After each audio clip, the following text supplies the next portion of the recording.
Hello students, welcome to Gate Smashers. आज की video में हम डिस्कस करने वाले हैं what is the meaning of combination. Combination क्या होता है, उसकी क्या क्या प्रॉपर्टीज को हम पढ़ने वाले हैं, कौन कौन से ऐसे फॉर्मूलाज या प्रॉपर्टी हैं जिनको आप डायरेक्ट यूज करोगे अपने न्यूमेरिकल को जल्दी सॉल्व करने के लिए। कॉम्बिनेशन का सबसे पहले मीनिंग समझो कि परम्यूटेशन और कॉम्बिनेशन में डिफरेंस क्या है। सबसे बड़ी मिस्टेक और सबसे बड़ा टास्क, अगर आप परम्यूटेशन एंड कॉम्बिनेशन पहली बार पढ़ रहे हो या आपको लग रहा है कि ये वीक टॉपिक है, तो सबसे बड़ा टास्क आपके लिए होगा परम्यूटेशन और कॉम्बिनेशन को डिफरेंशिएट करना कि पी एंड सी के बीच में डिफरेंस क्या है। क्योंकि कई बार क्वेश्चंस पढ़ने से 80% ऑफ क्वेश्चन या 90% ऑफ क्वेश्चंस एक ही जैसे लगते हैं। तो आज मैं आपको बताने वाला हूं पहले तो कॉम्बिनेशन कहां कहां अप्लाई होगा, क्या डिफरेंस है दोनों के बीच में और किस तरह से उसकी प्रॉपर्टीज के बारे में बात करेंगे। देखो, सबसे पहली चीज, डेफिनेशन क्या कहती है? Different selection that can be made out of the given number of things taking some और ऑल एट अ टाइम। कुछ समझ आया? आ गया तो बहुत अच्छी बात है। देख रहे हो अंग्रेजी बोल बोल के कैसे बातों को घुमाया जाता है विनोद। तो यहाँ पे मेरे भाई सिंपल सी बात, एक इसको अपनी डेफिनेशन में अगर मैं बताऊं, what is the meaning of combination? Combination is the arrangement of selection या total number of the ways of selection. ठीक है, कि अगर मैं किसी चीजों को बिठा रहा हूं किसी सीट पे, कुछ लोगों को बिठा रहा हूं किसी सीट पे जहां मुझे उनके ऑर्डर से फर्क पड़ रहा है, दैट इज परम्यूटेशन। लेकिन अगर मुझे उनके ऑर्डर से फर्क नहीं पड़ रहा, मुझे उनकी सिलेक्शन से फर्क पड़ रहा है, दैट इज कॉम्बिनेशन। इसको थोड़ा सा और इजी करते हैं। मैं आपको बोलता हूं कि 3 लोग हैं, उनको 3 लोगों को 3 चेयर पे बिठाना है, कितने तरीकों से बिठाया जाएगा? This is the example of permutation. कितने तरीकों से अरेंजमेंट की जा सकती है? ABC, ACB, BAC, BCA, CAB और CBA। लेकिन अगर मैं आपको बोलूं 3 लोग हैं, मुझे तीनों लोगों की सिलेक्शन करनी है, तो कितने तरीकों से होगी? आप बोलोगे सर एक ही तरीके से, कि तीनों लोगों को ले लो, क्योंकि total number of the person ही 3 है। मुझे ये फर्क नहीं पड़ रहा मैं पहले किस पर्सन को चूज कर रहा हूं, मैं दूसरे नंबर पे किस पर्सन को चूज कर रहा हूं। मुझे फर्क पड़ रहा है मैं कितने लोग चूज कर रहा हूं, कितने पर्सन चूज कर रहा हूं। तो जहां पे ये टाइप ऑफ वर्ड आपको देखने को मिल जाए, सिलेक्शन, सिलेक्शन, कमेटी, टीम, कुछ भी इस तरह का कोई भी वर्ड आपने को देखने को मिल जाए जहां पे सिलेक्शन की डिमांड हो रही है, पर्संस को चूज करके टीम, कमेटी या कुछ ऐसी टीम, कुछ भी ऑफिस की टीम, कुछ भी बनाया जा रहा है, उसको बोलेंगे कॉम्बिनेशन। अब इसको थोड़ा सा इजी तरीके से समझते हैं। अगर मैं ऐसा बोलूं कि मेरे पास 3 लोग हैं और इन 3 लोगों को मुझे चूज करना है, 3 ही लोग हैं, 3 को ही चूज करना है, आप बोलोगे नंबर ऑफ द वेज 1 है। एक ही तरीके से चूज किया जा सकता है कि तीनों को चूज कर लो। अगर मैं इस एग्जाम्पल को थोड़ा सा अलग कर दूं, मैं बोलूं कि तीनों को नहीं, मुझे सिर्फ 2 लोगों को चूज करना है, मुझे सिर्फ 2 लोगों को चूज करना है, तो आप कहोगे सर या तो ए बी को चूज कर लो, या BC को चूज कर लो, या AC को चूज कर लो। मैंने ऐसा नहीं बोला कि मैं पहले नंबर पे A को चूज कर रहा हूं, दूसरे पे B को, पहले पे B को, दूसरे को A पे। नहीं, मैं बोल रहा हूं मुझे 2 पर्सन चूज करने हैं, तो कॉम्बिनेशन लग रहा है, मुझे ऑर्डर से कुछ फर्क नहीं पड़ रहा। मैं यहाँ AB लिखूं या BA लिखूं, मुझे कुछ फर्क नहीं पड़ रहा। तो आप कहोगे ऐसा काम 3 तरीकों से हो सकता है। मैं इन 2 दोस्तों को भी चूज कर सकता हूं टीम के लिए, इन 2 दोस्तों को भी कर सकता हूं, मैं इन 2 दोस्तों को भी कर सकता हूं, मैं 3 तरीके से काम कर सकता हूं। तो क्या ऐसा फॉर्मूला बनाया जाए? ये तो छोटे नंबर ऑफ n ऑब्जेक्ट्स हैं, n तो छोटा हो गया ना। जब n मेरे पास लार्ज अमाउंट पे आ जाए, 10 आ जाए, 20 आ जाए, 30 आ जाए, तब क्या कोई ऐसा मेथड या फॉर्मूला है कि हम इसको सॉल्व कर पाए, number of the ways of selection को फाइंड कर पाए? वहां पे हम यूज करते हैं कॉम्बिनेशन के फॉर्मूला का। और कॉम्बिनेशन का फॉर्मूला, ये जो पूरी लाइन लिखी, क्या कहता है? Number of things taking at a time, मतलब total number of the things, और कुछ भी चीजों को चूज करना है तो उसको कॉम्बिनेशन बोलेंगे। जहां पे कॉम्बिनेशन को शो किया जाता है NCR से, उसको क्या करते थे? NPR, इसको NCR। अब यहाँ पे फॉर्मूला का यूज करेंगे हम, n फैक्टोरियल, r फैक्टोरियल और n माइनस r फैक्टोरियल। एक r फैक्टोरियल एक्स्ट्रा आ गया नीचे डिनोमिनेटर में। देखो 3 लोग थे, 2 पर्सन को चूज किया, तो 3C2 होना चाहिए।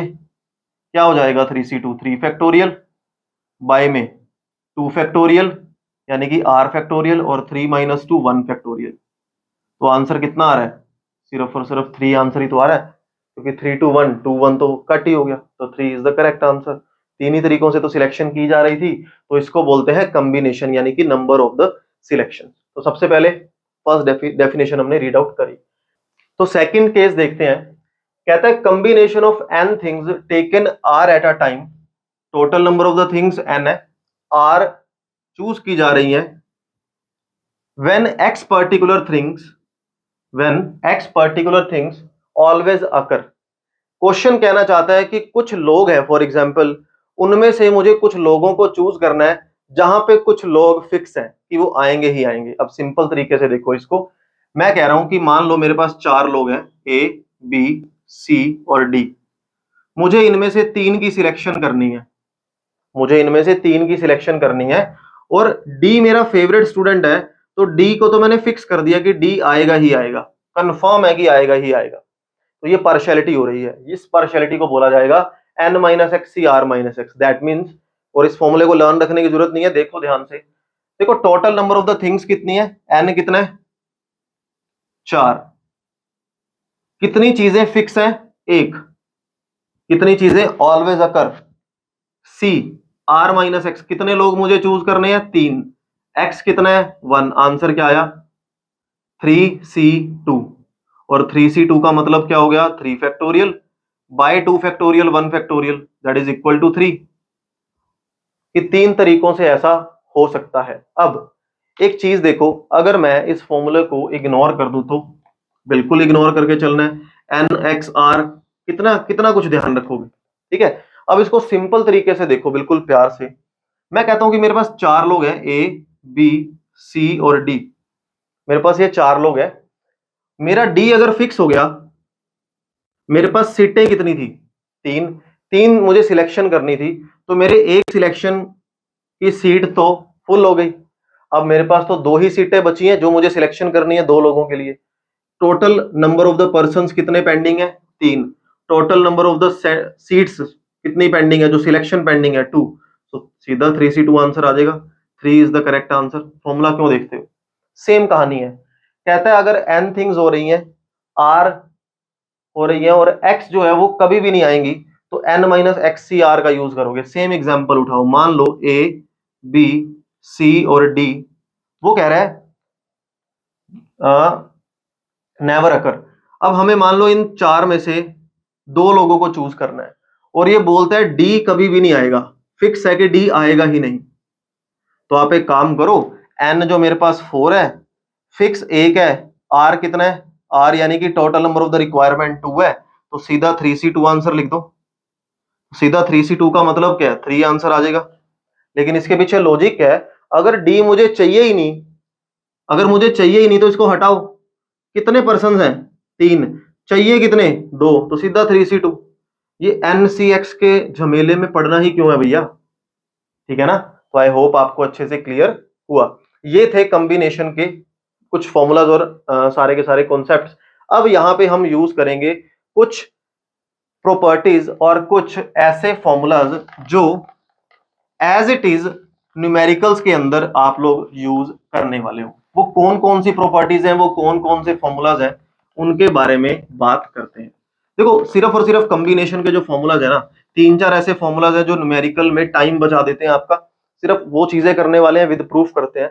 सबसे पहली चीज जो आपको ध्यान रखनी है, NCN क्या होता है, ठीक है। NCN का मतलब है n factorial, n minus n 0 factorial. तो हमेशा ध्यान रखना 1 आएगा, 2c2 3c3 है ना, 4c4, n और r अगर सेम है तो 1 आंसर आएगा। अच्छा जी, अब NCN की बजाय अगर NC0 आ जाए तब आंसर क्या आएगा, n फैक्टोरियल 0 फैक्टोरियल, और n माइनस 0 n फैक्टोरियल, तब भी आंसर क्या आएगा 1 ही तो आएगा। तो ये चीज आपने ध्यान रखनी है। अच्छा जी, फॉर्मूला हमने पढ़ ही लिया NCR का। एक चीज और, अगर 2 कॉम्बिनेशन आपस में इक्वल में है, अगर 2 कॉम्बिनेशन आपस में इक्वल में है, वो सिर्फ तभी हो सकते हैं जब if A is equal to B और A plus B is equal to N। 2 combination आपस में सिर्फ तभी इक्वल होंगे, या तो ये दोनों A B इक्वल हो, जिनकी मतलब जहां पे total number of the object तो सेम ही है, या तो A B इक्वल हो, या इन दोनों के एडिशन N के इक्वल हो। एग्जांपल देखो, जैसे मैं बोल रहा हूं 3C2 कितना होता है? 3 होता है। अगर मैं 3C1 निकालूं तो भी कितना आंसर आएगा? 3 फैक्टोरियल, 1 फैक्टोरियल, 2 फैक्टोरियल, तब भी 3 आंसर आ जाएगा। अब ये दोनों इक्वल क्यों हुए? क्योंकि इन दोनों की आर की जो एडिशन है वो एन के इक्वल है। या फिर सीधा हम जानते हैं कि 3C2 ऑब्वियस सी बात है 3C2 के इक्वल होगा ही होगा। तो पहला केस हमेशा क्या ध्यान रखना है, या तो ए बी इक्वल हो यानी कि आर की वैल्यू इक्वल हो, या इन दोनों आर की एडिशन एन के इक्वल हो, तब हमेशा इक्वल होते हैं। तो इन शॉर्ट यहां से एक प्रॉपर्टी और निकल के आ रही है। क्या प्रॉपर्टी है? इनडायरेक्टली कि N C R is always equal to N C N minus R. ये प्रॉपर्टी निकल गई। कैसे? इन दोनों को ऐड करो, आर कट गया तो एन के इक्वल आ गया। तो इसका मतलब जब भी ऐसा होगा NC2 और NCN-2 दो कॉम्बिनेशन आपस में हमेशा इक्वल होंगे। आई होप अच्छे से क्लियर हुआ। नेक्स्ट प्रॉपर्टी जो आप यूज करोगे, अगर दो कॉम्बिनेशन आपस में एडिशन में पड़े हैं और कुछ इस टाइप की एडिशन है जहां पे n की वैल्यू तो सेम है लेकिन r एक छोटा है एक बड़ा है, तो आप क्या करोगे? डायरेक्ट n की वैल्यू एक बढ़ा के लिख दोगे और r जो है वो बड़े वाला चूज कर लोगे अगर गैप उनमें 1 का है। अब इसका एग्जांपल क्या है? सिंपल कैलकुलेशन से ही निकले हुए हैं। मान लो 3C2 में मैं 3C1 ऐड कर दूं तो मैंने क्या बोला? आंसर क्या आएगा? 4C2। n को एक बढ़ा के लिख दो, r बड़े वाला चूज कर लो। 3C2 का मतलब क्या है? 3, 3C1 का मतलब क्या है? 3, तो 6 आ गया। 4 फैक्टोरियल बाय 2 फैक्टोरियल 2 फैक्टोरियल, तो आंसर यहां से भी कितना आ जाएगा? 6 आ जाएगा। तो ये छोटी सी चीज बहुत काम आएगी। सबसे पहला जो हमें ज्यादा काम आने वाली चीज है कैलकुलेशन के अंदर, दो कॉम्बिनेशन इक्वल कब होते हैं? जब ये दो केसेस होते हैं। दो कॉम्बिनेशन ऐड कब होते हैं? जब इस टाइप की सिचुएशन हो, तो इसका हम यूज करते हैं। अब दो तीन क्वेश्चन, छोटे छोटे क्वेश्चन करके देखते हैं, हमें आइडिया लगेगा अगर न्यूमेरिकल सिर्फ आपका बेस क्लियर करने के लिए किस टाइप के आते हैं। और वर्ड प्रॉब्लम जो हमारे एग्जाम पॉइंट ऑफ व्यू से क्वेश्चंस है वो हम अगले लेक्चर के अंदर उसके बारे में बात करने वाले हैं। देखो, सबसे पहले जैसे यहां पे एक कंडीशन रखी गई है, क्वेश्चन आप सभी के सामने है। यहां स्टेटमेंट कह रहा है if n+1 cn-1 n+1 cn-1 is equal to 36 है, then find the value of n। यहां n की वैल्यू फाइंड आउट करके दिखाओ। पहली बात तो आपके पास चार आंसर होंगे, n की वैल्यू पुट कर देना, सेम आंसर आ जाएगा। अब यहां पे क्या केस कह रहा है? n+1, तो मैं इसको ऐसा लिख सकता हूं n-1 का फैक्टोरियल। ये इस क्वेश्चन को सॉल्व करने की बेस्ट अप्रोच नहीं है, मैं सिर्फ बेसिक्स बता रहा हूं। n को पुट करना बेस्ट अप्रोच है क्योंकि MCQ क्वेश्चंस में आएगा। इन दोनों को सब्ट्रैक्ट कर दो, n कट हो गया, यहाँ पे 2 फैक्टोरियल हो गया। n+1 को कब तक डिक्रीज करते रहोगे? जब तक n-1 नहीं आ जाता, ऐसा लिख सकते हैं ना। तो n-1 फैक्टोरियल से ये कट हो गया, आंसर क्या आया? n² प्लस n, और ये आ गया 72, यहाँ पे आके माइनस हो गया। तो एक आंसर आ जाएगा 8 और एक आंसर आ जाएगा 9। तो कैलकुलेशन कर लेना, ठीक है। n का वैसे भी आंसर दे रखा होगा। अब देखो, अब यहां पे